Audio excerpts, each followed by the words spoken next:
you to be on stage with me and everything. That's after all these years. About time. Yeah. Well, we've got a microphone right there for you. And...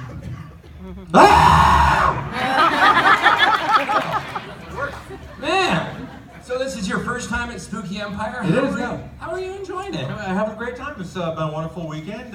You know, I'm sorry about the hurricane. I blame myself for that. So, you know what? I was hoping you would bring that up because I really did feel like you owed everyone an apology for that. Get that out of the way. So, thank you.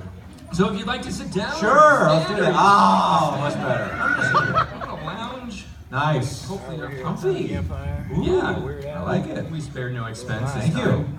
We had the cardboard boxes earlier. Yep. I said, you know what? Get those out of here. Hey guys.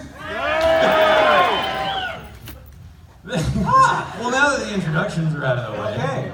What are you talking about? Oh, well, you know, geopolitical politics. All right, let's do it. One-on-one. No, you know, in all of my research and stuff, I've been watching tons and tons of Weird Al footage over the past months, not to mention just being a lifelong fan. And I came across you were doing an interview show face-to-face. And I wanted to know, before we started this interview, this Q&A, what do you think makes for a good interview?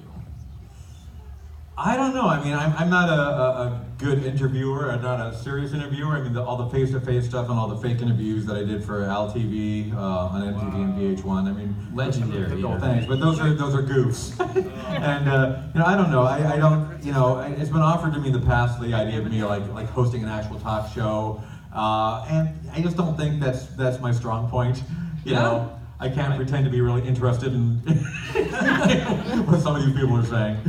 Yeah, true. And like, one of the things that I found out is you've got a whole frequently asked questions page on your website. It's got all the things that you get nonstop, right? Right. So hopefully we'll be able to avoid any of those I questions. appreciate that. Thanks. You know. Now, over the years, you know, I mean, you're one of those guys with an unmistakable style, an unmistakable look. You know, you've got the Hawaiian shirts, the hair, you know, in the early 80s, you had the glasses and the mustache.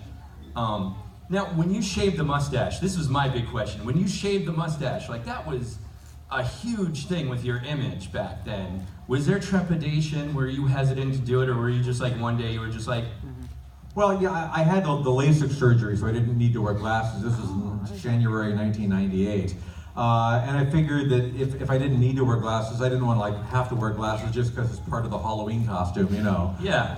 And the mustache, the facial hair, I didn't mind it, but I found that it sort of got in the way of me doing some parodies because there are some characters that I do where the people don't have mustaches, oddly enough.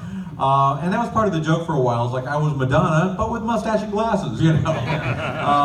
But I thought that it would be, you know, help the joke. The joke would be better if I could actually look a little bit more like whoever I was trying to look like. So I thought, okay, I'm going to lose the glasses, and you know, as long as I'm making a change, I'll lose the mustache as well. And you know, it was like a Clark Kent kind of situation because, you know, I was up to that point, I was pretty darn recognizable. I was on heavy rotation on MTV, and I was kind of a walking cartoon, and everywhere when people would stare at me. And as soon as I lost the mustache and glasses, it was like nobody knew who I was. Like for the first time, you know, in years, I could walk down the street and nobody was establishing eye contact, and I was sort of anonymous, which was kind of weird for a while. Was that like taking a vacation, you know? You could just go and do anything you wanted and just... And, you know, I was knocking over liquor stores. I was like, you know, it was crazy. And that's when the world really found out that you were a Benjamin Button. You're like aging in reverse, you know? As soon as you got rid of that mustache, it's like, who's this kid saying they're Weird Al? Well, that was my plan. I wanted to look really old when I was young, so people go, wow, he never ages. Yeah.